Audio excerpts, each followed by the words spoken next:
Vaishnavi jewellers, माणिक बागेतील दागिन्यांचे विश्वासार्ह ठिकाण. अनेक वर्षांची परंपरा आणि ग्राहकांचा विश्वास असलेले वैष्णवी ज्वेलर्स हे माणिक बागेतील सोन्या चांदीच्या दागिन्यांचे एकमेव ठिकाण. येथे मिळतात विविध प्रकारचे पारंपरिक व आधुनिक सोन्याचे दागिने, शुद्ध आणि दर्जेदार चांदीचे दागिने, ग्राहकांच्या आवडीनुसार खास ऑर्डरनुसार दागिने तयार करून देण्याची सोय. विश्वास, गुणवत्ता आणि परंपरा यांचा संगम म्हणजेच वैष्णवी ज्वेलर्स. आमचा पत्ता वैष्णवी ज्वेलर्स, माणिक बाग, सिंहगड रोड, पुणे. संपर्क बाळासाहेब पुकळे पाटील. Mobile number 9850246707.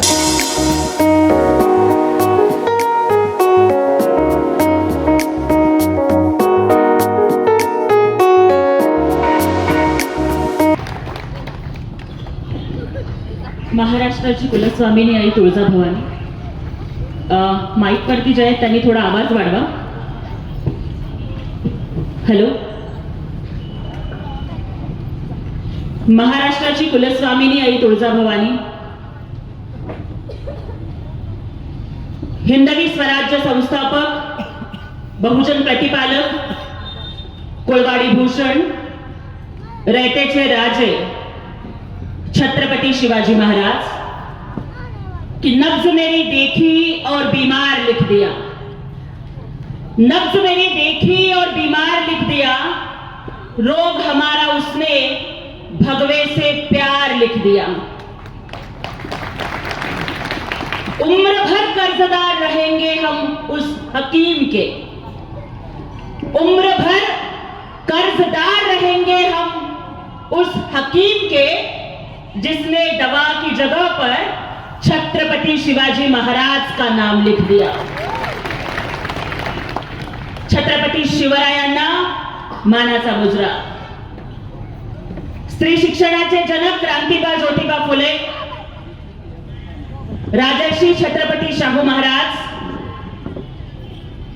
आणि भारतीय राज्यघटनेचे शिल्पकार विश्वभूषण महामानव प्रज्ञासूर्य बोधिसत्व, ज्यांचा कालच आपण महापरिनिर्वाण दिनी त्यांना अभिवादन केलं, ते परमपूज्य डॉक्टर बाबासाहेब आंबेडकर कि रुतबा मेरे सर को तेरे संविधान से मिला है, रुतबा मेरे सर को तेरे संविधान से मिला है, अधिकार भी मुझे तेरे संविधान से मिला है. औरों को जो मिला है, औरों को जो मिला है वो शायद मुकद्दर से मिला है, लेकिन मुझको तो ये मुकद्दर भी बाबा साहब के संविधान से मिला है. ना जिंदगी की खुशी न मौत का गम, ना जिंदगी की खुशी न मौत का गम, जब तक है दम जय भीम कहेंगे हम. डॉक्टर बाबासाहेब आंबेडकरांना विनम्र अभिवादन करते. हिंदुहृदय सम्राट वंदनीय बाळासाहेब ठाकरे, धर्मवीर आनंद दिघे साहेब यांच्या विचारांपुढे नतमस्तक होते. महाराष्ट्र राज्याचे लाडके भाऊ, संवेदनशील उपमुख्यमंत्री माननीय नामदार एकनाथरावजी शिंदे साहेब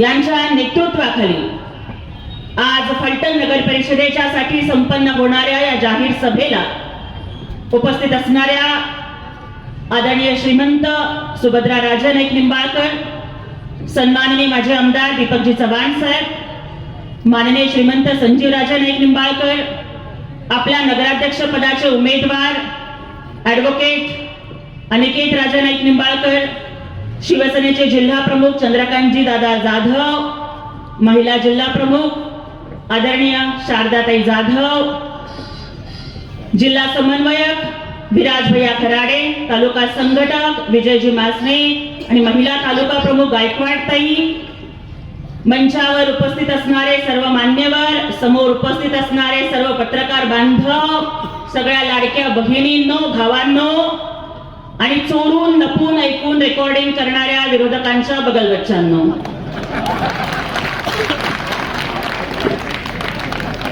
सगळ्यात आधी तर एक सांगते की लपून रेकॉर्डिंग करायची गरज नाही. मला माहिती आहे की सगळ्या गोष्टी लाईव्ह चालू आहेत. कुठेही पोचवा, कुठेही ऐकवा, मी कुणाच्या बापाला घाबरत नाही.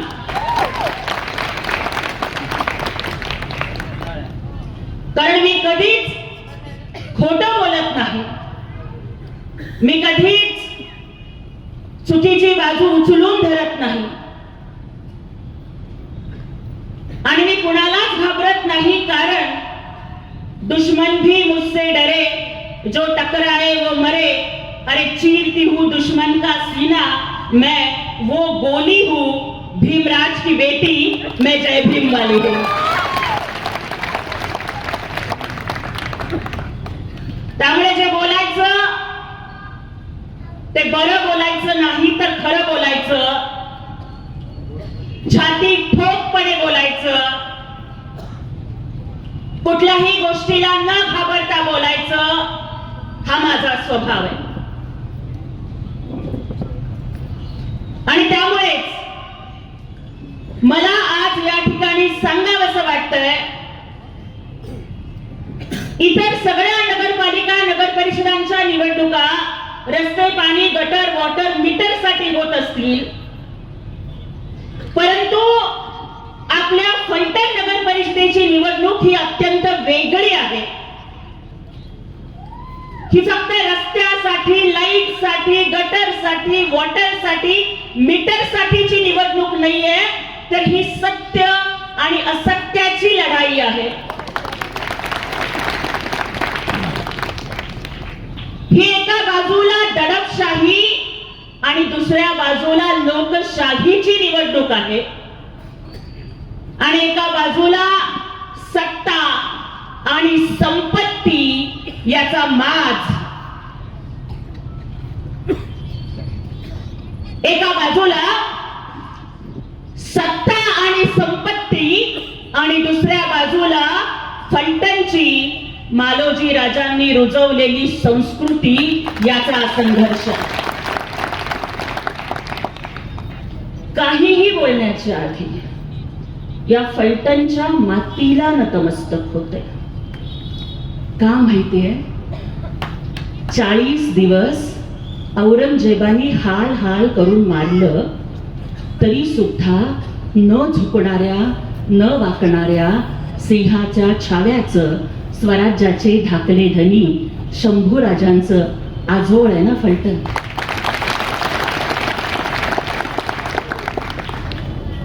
ही फलटणची माती कपाळावरती लावते. कारण जसं प्रत्येक संकटाला भेटणाऱ्या ज्ञानसूर्य डॉक्टर बाबासाहेब आंबेडकरांच्या डोळ्यात पाणी यायचं, ते फक्त माझी माता रमाईसाठी यायचं. त्याचप्रमाणे अफजल खानाचा कोथळा काढणाऱ्या, शाहिस्ते खानाची बोट छाटणाऱ्या, औरंगजेबाच्या दरबारामध्ये सिंहासारखी डरकाळी फोडणाऱ्या, 350 वर्षाची गुलामी संपवून या महाराष्ट्रामध्ये स्वराज्य निर्माण करणाऱ्या माझ्या छत्रपती शिवाजी महाराजांच्या डोळ्यामध्ये,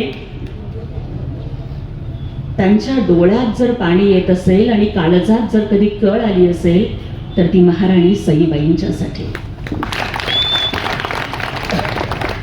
महाराणी सईबाईंचं माहेर आहे ना आपलं फलटण. आणि म्हणूनच महाराणी सईबाईंच्या माहेरात जन्माला आलेली प्रत्येक लेक आणि लग्न होऊन आलेली प्रत्येक सून सुरक्षित राहिली पाहिजे, हा विडा घेऊन अनिकेत राजे हे आज या नगर परिषदेच्या लढाईला उतरलेले आहेत. कदाचित समोरच्यांच्याकडे पैसे खूप असतील, कदाचित अनेक यंत्रणा त्यांच्याकडे खूप असतील, दहशत असेल, गुंडागर्दी असेल, खूप काही असेल, पण मला त्यांना ठणकावून सांगायचंय की महाभारताच्या युद्धामध्ये कौरव 100 होते. कौरवांचं सैन्य पांडवांपेक्षा मोठं होतं. कौरवांची संपत्ती पांडवांपेक्षा जास्त होती. कौरवांकडे रथ, हत्ती, घोडे, तलवारी, धनुष्यबाण सगळं काही पांडवांच्या पेक्षा जास्त होतं. कौरव 100 होते, पांडव फक्त 5 होते. पण 100तला 1 जण सुद्धा वाचला नाही आणि 5तला 1 जण सुद्धा मेला नाही, कारण त्या 5च्या पाठीमाग भगवान श्रीकृष्ण उभे होते.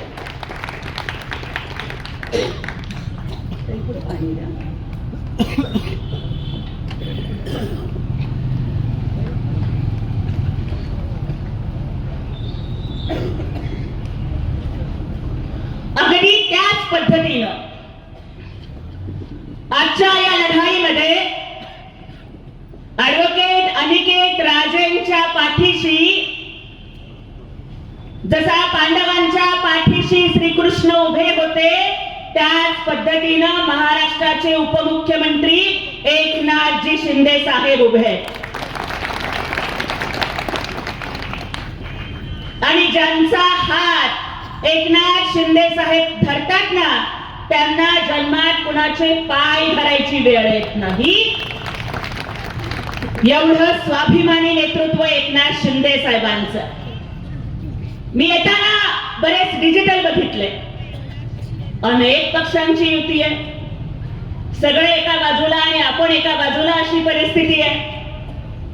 अमका ढिमका फलाना टिमका सगळे मिळून एकत्र आले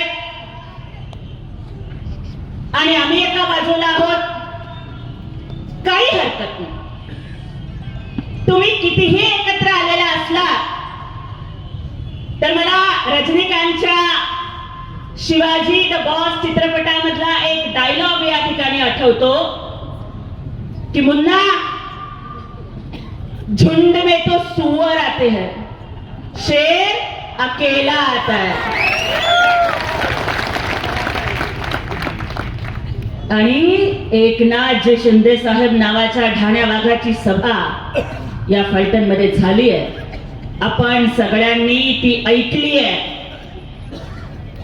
आणि त्यामुळेच ही दहशत, ही गुंडगिरी, हा सत्ता संपत्तीचा माज हा सगळा संपून छत्रपती शिवरायांचं सुराज्य आणण्यासाठी आपल्याला धनुष्य बाणाला मतदान करायचं आहे आणि आपल्याला अनिकेत राजेंना निवडून आणायचं आहे.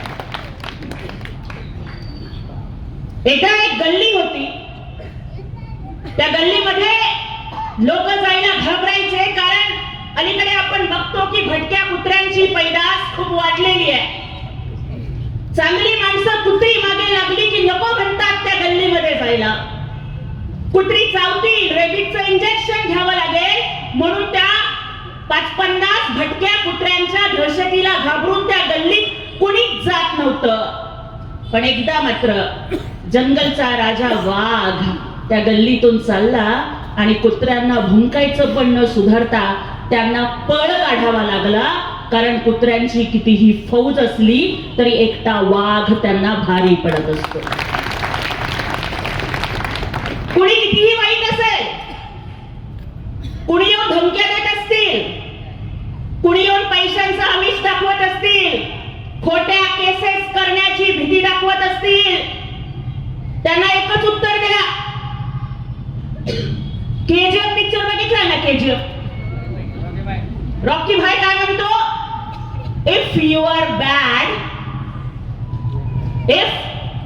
बॅड रिमेंबर एकनाथ शिंदे साहेब इज युअर डॅड. त्यामुळे जंगलात राहून वाघाशी आणि महाराष्ट्रात राहून एकनाथ शिंदे साहेबांशी कधी नाद करायचा नाही.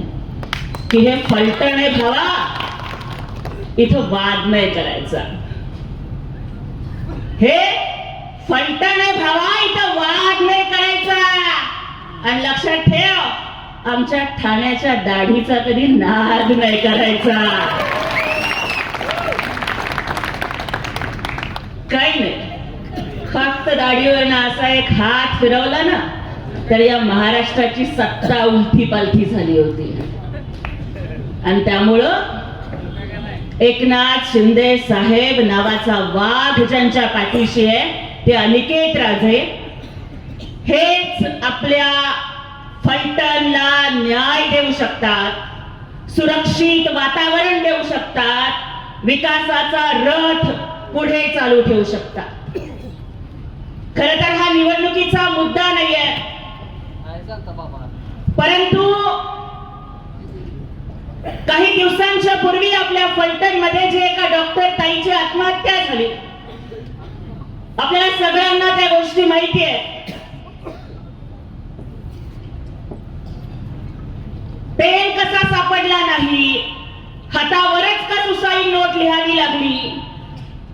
एका गरीब घरामध्ये जन्माला आलेली पोरगी जेव्हा डॉक्टर होते, जी लढते, जी अनेक वेळेला अर्ज करते पण तरी सुद्धा तिला न्याय मिळत नाही. आपल्या कुटुंबाचं एकमेव आशा स्थान असणारी, ज्या देशामध्ये बेटी बचाओ बेटी पढाओ सांगितलं जातं, त्या देशामध्ये एका डॉक्टर ताईला आत्महत्या करावी लागली. त्याचे गुन्हेगार कोण आहेत?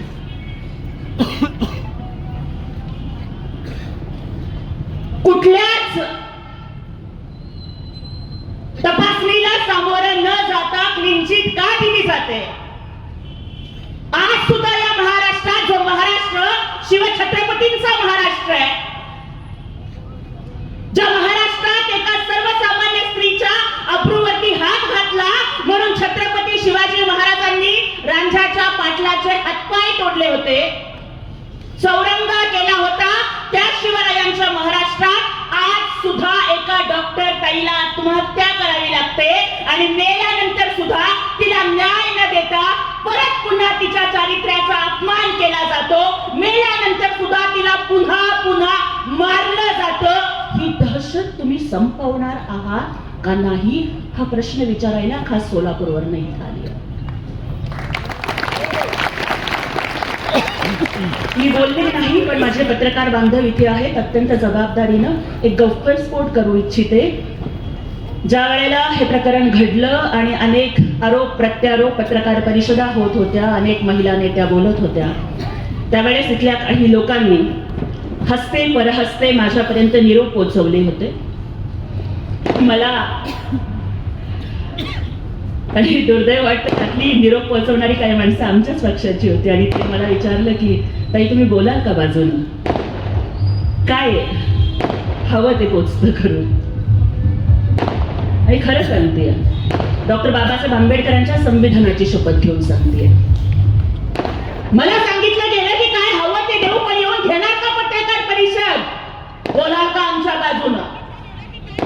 अरे पण राशन दिलं की भाषण करायला माझ्या बुद्धीत अंधार पडलेला नाहीये. माझं नाव ज्योती आहे.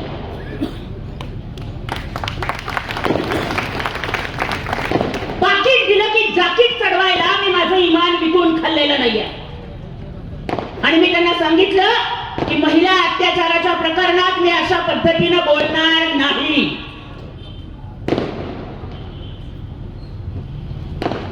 गरीब घरात जन्माला आलेली पोरगी आहे. माझे आई बाप अशिक्षित आहे, झोपडपट्टीतली पोरगी आहे, 10x10च्या पत्र्याच्या घरात राहते. माझा बाप नगरसेवक होऊन 5 वर्ष झाले तरी डोक्यावरचे पत्रे बदलण्याची ऐपत नाही झाली आमची. पोटात अन्नाचा कण नव्हता, घरात लाईट नव्हती, महापालिकेच्या लाईटच्या खाली बसून पुणे बोर्डात मागासवर्गात बोर्डात पहिली आलेली पोरगी आहे. मातृभाषा तेलुगू आहे, शिक्षण मराठीत झालंय, इंग्लिश लिटरेचर मध्ये पीएचडी केली आहे, सेट झालंय, नेट झालंय. माझं इमान विकत घेणारा माईका लाल जन्माला आला नाही.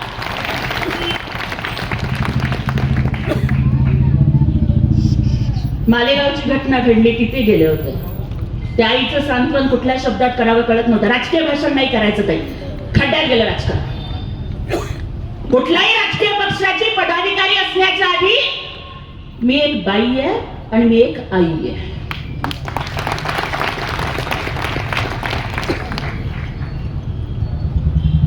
मला आज या ठिकाणी सांगायचंय, 2 महत्वाचे मुद्दे महिलांच्यासाठी खास बोलायचे.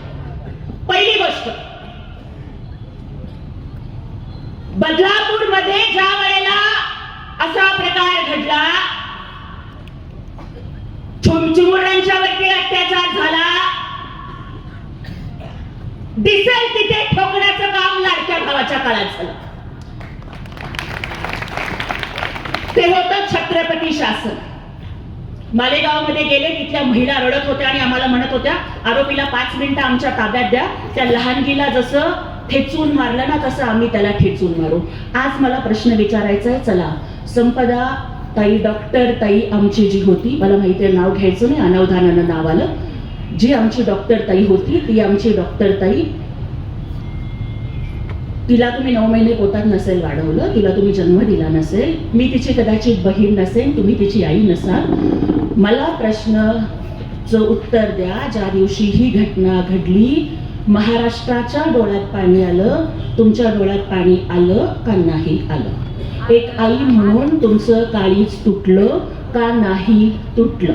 तुमचं आतडं पिळवटून निघालं का नाही निघालं? ज्या कुणाच्या हरामखोराच्या मुळं माझ्या डॉक्टर ताईला आत्महत्या करावी लागली, तो हरामखोर जर सापडला तर त्याचं थोबाड फोडावं असं वाटलं का नाही वाटलं? आणि जर वाटलं, थोबाड फोडायची संधी 20 तारखेला ताई.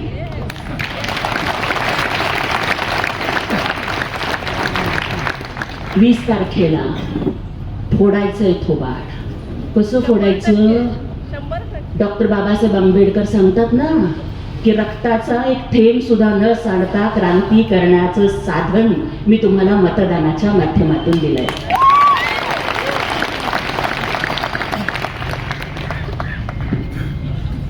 सच्चे का बोलबाला, झूठे का मुंह काला.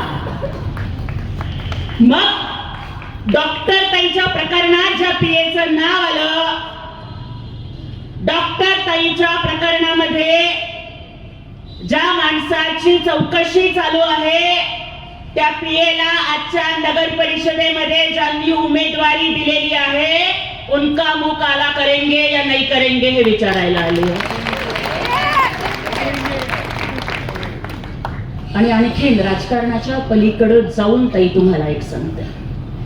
मला एक प्रतिक्रिया, मी जेव्हा फिरत होते, सगळा महाराष्ट्र फिरते, तेव्हा मला प्रतिक्रिया विचारली डॉक्टर ताईच्या प्रकरणाच्या बाबतीत. तेव्हा मी त्यांना समजावून, पत्रकारांना मी एकच बोलले, दादा हे पोहोचवा महाराष्ट्राच्या प्रत्येक ताईपर्यंत, प्रत्येक बाईपर्यंत पोहोचवा.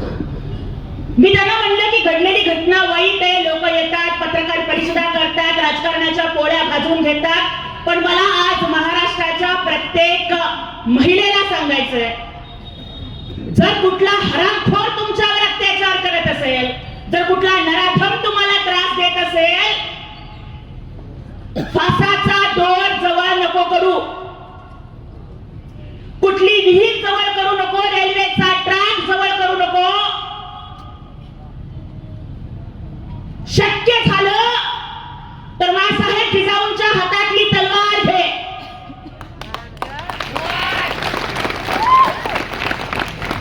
नाहीच मिळालं, कुऱ्हाड घे, कोयता घे, विडी घे, बेलन घे, आणि ते सुद्धा नाही मिळालं, पायातलं पायताण घे आणि त्याचं तोंड फोडून काढ, पण तू जीव देऊ नको, तू जीव देऊ नको.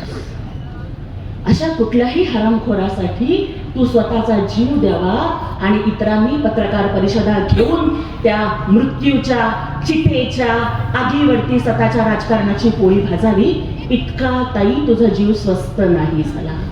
लढ पोरी, रडू नकोस, लढायला शिक. पोरी रडू नकोस, लढायला शिक आणि मरू नको ग, मारायला शिक.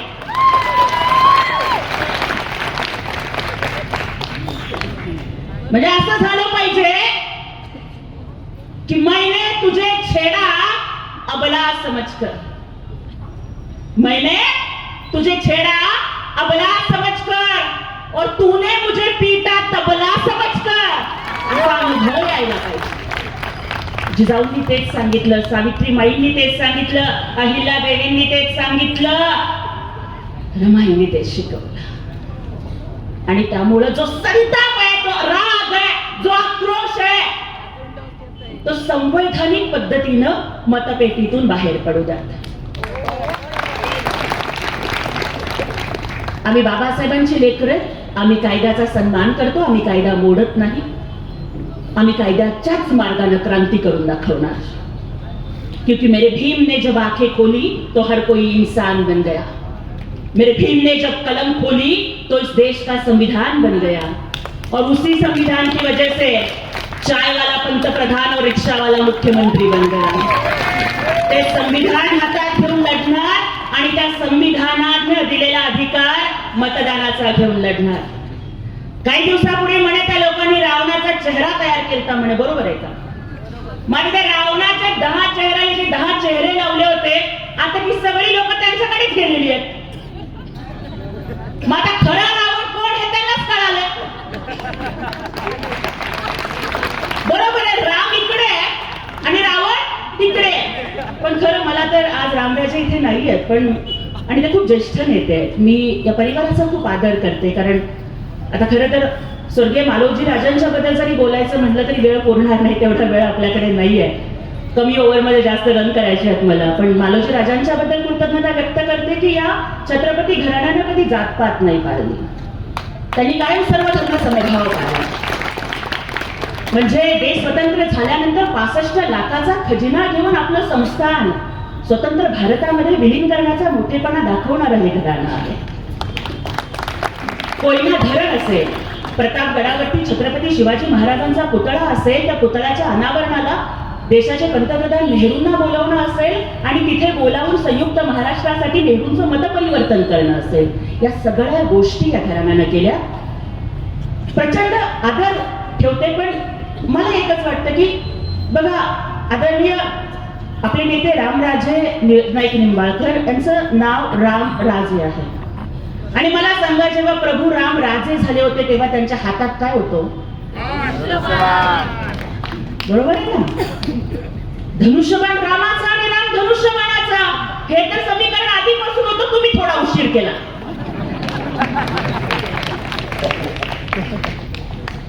पण आता जोडी बरोबर शोभली आहे की रावणाचा अंत करणारा धनुष्यबाण हा रामाच्याच हातात असतो. आणि हा धनुष्यबाण आपल्या एकनाथ शिंदे साहेबांनी वाचवलाय.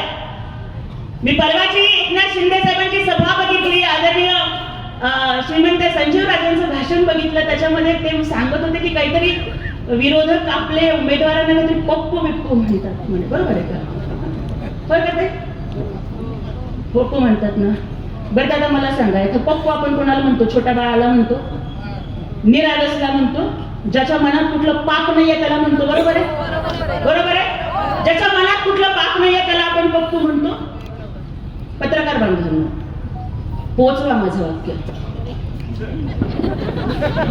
तुम्ही जर आमच्या उमेदवाराला पप्पू म्हणत असाल, लहान बाळाला पप्पू म्हणतात, निरागस माणसाला पप्पू म्हणतात, ज्याच्या मनात कुठलं पाप नाही त्याला पप्पू म्हणतात. अरे तुमच्यासारखा पापी होण्यापेक्षा पप्पू होणं परवडलं.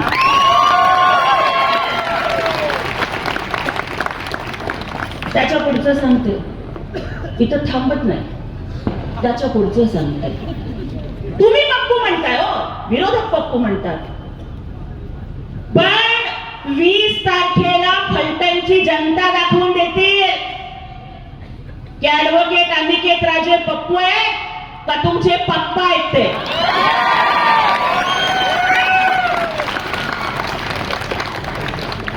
त्यामुळं कुणाच्याही नादाला लागा, आमच्या नादाला लागू नका, लागू नका. त्यामुळं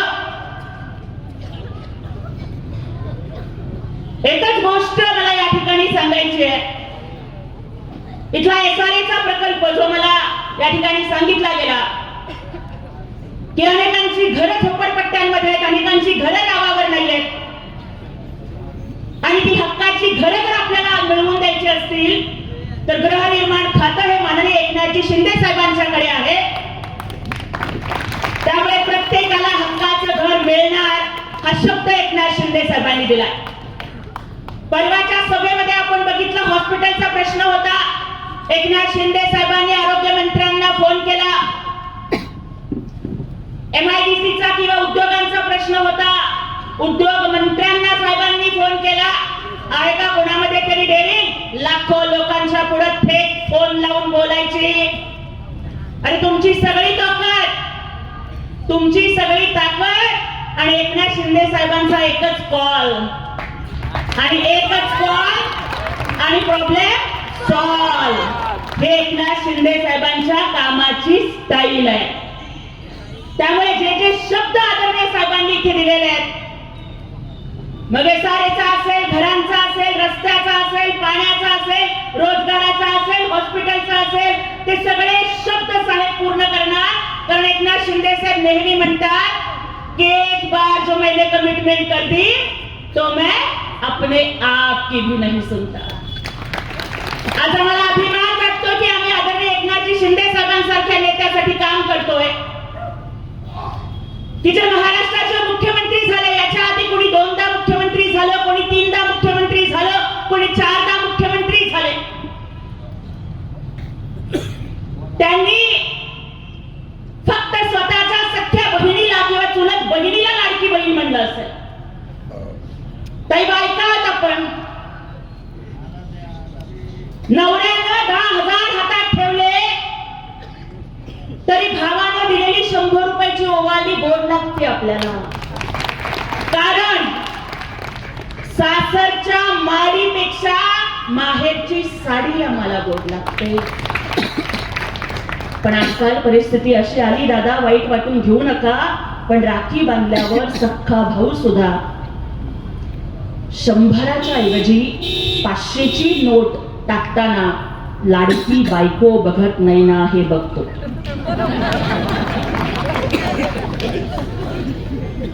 मायबाप जिवंत असेपर्यंत माहेर असतं ताई.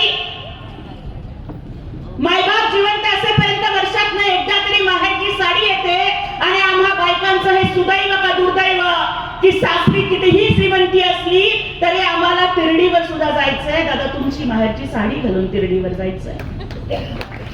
मायबाप जिवंत असेपर्यंत माहेरची साडी येते, नंतर ब्लाउज पीस, नंतर तेही बंद होतं.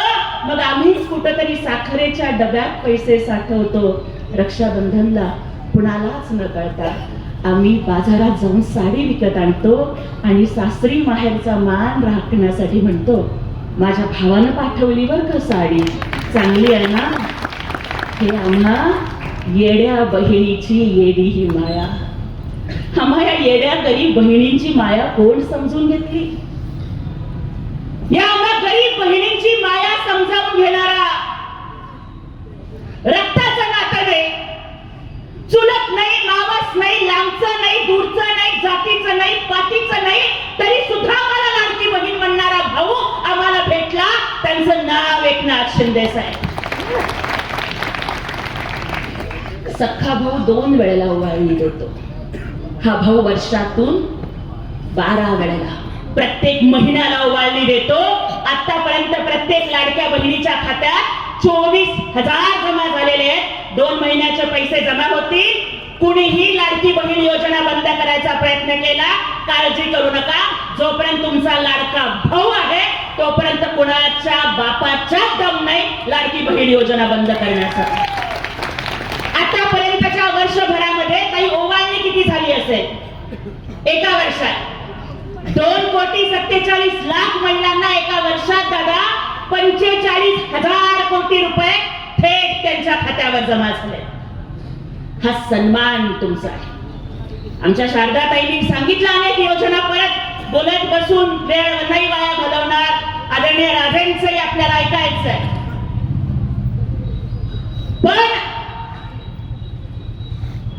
एसटी मध्ये अर्ध तिकीट.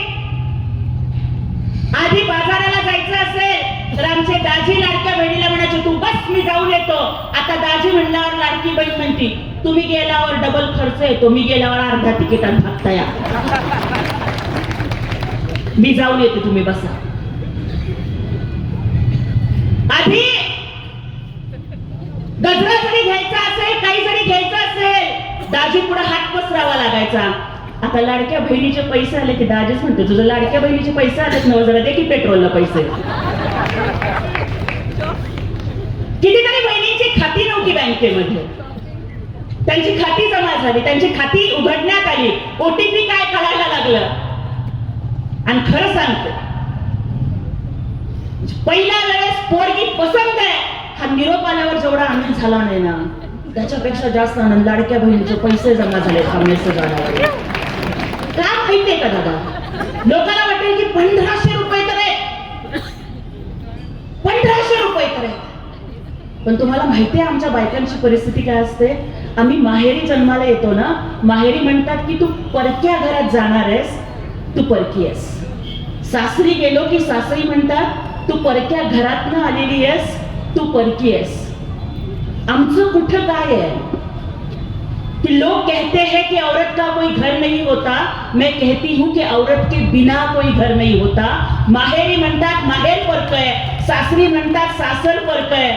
दादा 1500 का असते ना, पण लाडक्या बहिणीचे पैसे आमचे हक्काचे तो. आणि या 1500 रुपयामधून बहिणींनी छोटे छोटे उद्योग सुरू केले. कुणी औषधं घेतं, कुणी पोरींच्या ट्युशनची फी भरतं. आणि 1500 रुपयांवर जे लोक टीका करतात ना त्यांना एक महिनाभर कुणाच्या तरी घरची भांडी घासायला पाठवा, कारण महिनाभर भांडी घासल्यानंतर 1,500-2,000 पगार मिळतो. त्यांना दिवसभर कोणाच्या तरी शेतामध्ये काम करायला पाठवा, कारण दिवसभर काम केल्यावर 200-300 पगार मिळतो. अरे ज्यांच्या बायकोची साडी 1.5 लाखाची, ज्यांची गाडी 1.5 कोटीची आणि ज्यांची माडी 150 कोटीची, त्या लोकांना 1,500वर बोलायचा अधिकार नाही. आणि ते आमच्या माहेरचे, ते आमच्या भावाचे, ते 1,500 आम्हाला तुमच्या 1,500 कोटीपेक्षा प्रिय आहे, कारण ते असे नाही दिले, ते आम्हाला लाडकी बहीण म्हणून दिलेले आहेत. एसटी मध्ये अर्ध तिकीट केलं, एका मुलीने आत्महत्या केली, तर या सावित्रीबाई फुलेंच्या महाराष्ट्रामध्ये मुलींचं शिक्षण मोफत करण्याचा निर्णय एकनाथ शिंदे साहेबांनी घेतला. पोराला शिकवतो, 4 वेळा नापास झाला तरी शिकवतो. पोरीच्या शिक्षणाला पैसे घालवायची वेळ आली. आजही मायबाप म्हणतात शिक्षणाला देण्यापेक्षा कुठंतरी लग्नासाठी पैसे ठेव. किंवा माझ्या डॉक्टर ताईसारखं प्रकरण झाल्यावर तर अजून भीती वाटते. परंतु एका मुलीची शिक्षणाच्या फीला पैसे नाहीत म्हणून आत्महत्या होते आणि महाराष्ट्राच्या मुख्यमंत्री पदावर असणारे एकनाथ शिंदे साहेब अन्न गोड लागत नाही, पाणी गोड लागत नाही, ढसाढसा रडतात आणि रात्रीच्या 2 वाजता GR काढायला लावतात की आज जर या फुले शाहू आंबेडकरांच्या महाराष्ट्रात शिक्षणाच्या फीला पैसे नाहीत म्हणून जर एखादी लाडकी बहीण आत्महत्या करते, तर ताई इथून पुढे तुझ्या पोरीला डॉक्टर कर, इंजिनियर कर, पायलट कर, वकील कर, कलेक्टर कर, कमिशनर कर, 1 रुपयाची फी भरावी लागणार नाही दादा, कारण तुमच्या लेकींची फी त्या लेकींचे लाडके मामा एकनाथ शिंदे साहेब भरणार आहेत. शेतकऱ्यांसाठी अनेक योजना केल्या. मोदी साहेबांच्या 6,000 बरोबर एकनाथ शिंदे साहेबांनी राज्य शासनाचे 6,000 दिले. कृषी पंपाचं 20 बिल मोफत केलं. लाडका भाऊ योजना आणली. 10वी असेल 8,000, डिप्लोमा असेल 10,000, डिग्री असेल 12,000 पगार. 6 महिने सरकार पगार देणार आणि नोकरीची गॅरंटी देणारं पहिलं सरकार ठरलं एकनाथ शिंदे साहेबांच्या नेतृत्वाखालचं सरकार. मागासवर्गीयांच्यासाठी अनेक योजना आणल्या. परवा तर डॉक्टर बाबासाहेब आंबेडकरांच्या पीपल्स एज्युकेशन सोसायटीला 500 कोटी रुपयांचा निधी दिला. बाबासाहेबांची कॉलेजेस वाचले पाहिजेत म्हणून.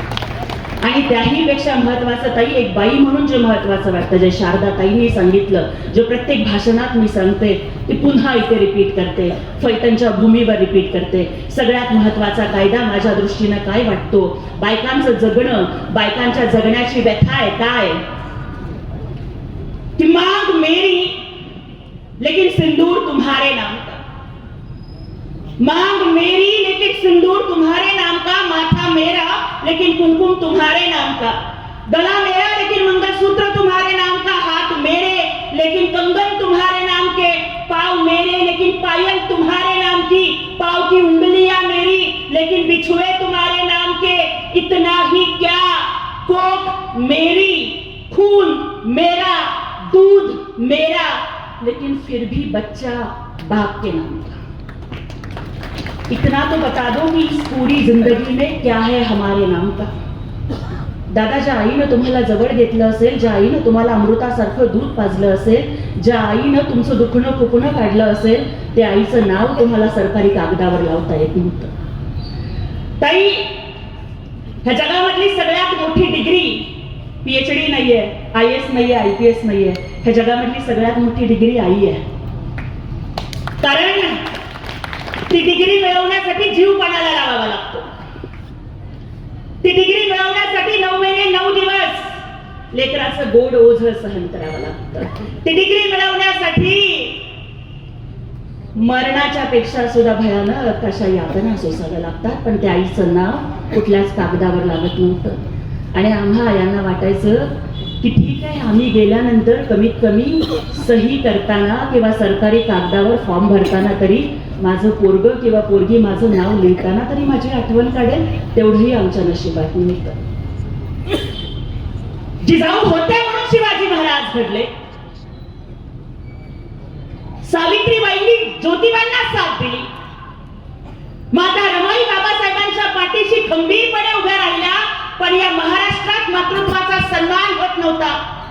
संपूर्ण भारतात महाराष्ट्र हे एकमेव राज्य ठरलं ज्यांनी मातृत्वाचा सन्मान करण्यासाठी एकनाथ शिंदे साहेबांनी कायदा केला की प्रत्येक व्यक्तीला प्रत्येक सरकारी कागदावर बापाच्या नावाच्या आधी आईचं नाव लावावं लागणार आहे, हा कायदा केला। सुरुवात स्वतःपासून केली आणि लिहिलं, मुख्यमंत्र्यांच्या केबिनवर लिहिलं, एकनाथ गंगूबाई संभाजीराव शिंदे।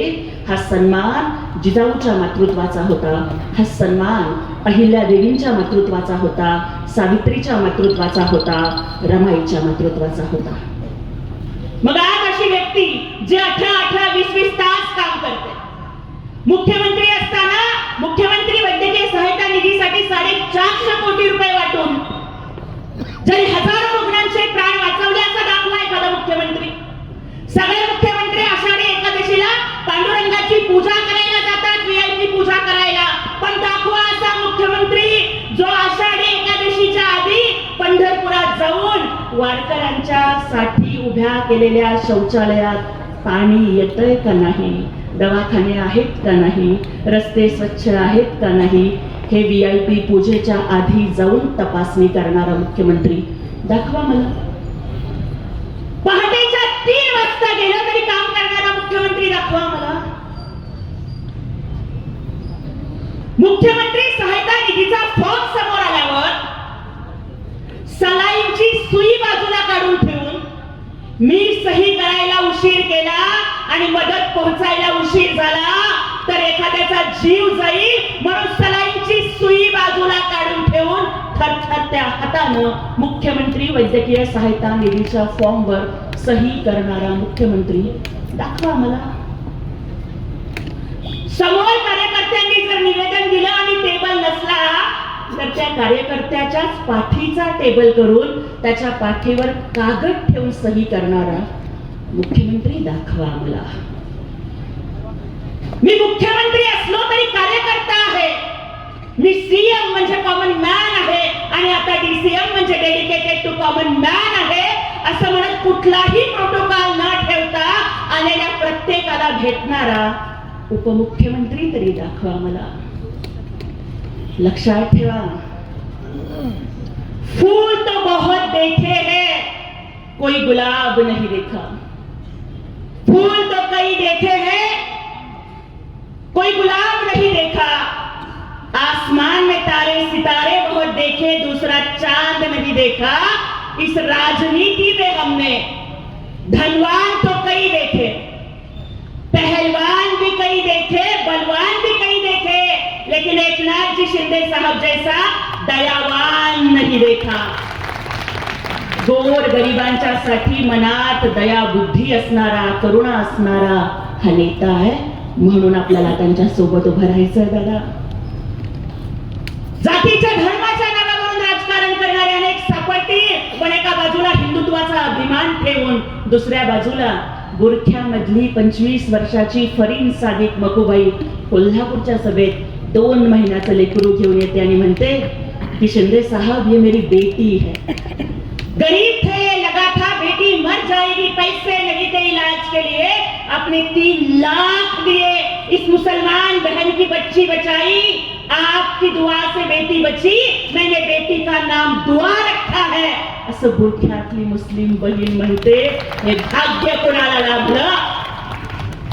त्या माणसाच्या सोबत दादा आपल्याला उभं राहायचं. त्यामुळे खूप न बोलता एवढीच विनंती करते की आपल्या फलटणची संस्कृती वाचवण्यासाठी, दडपशाहीला मातीत गाडून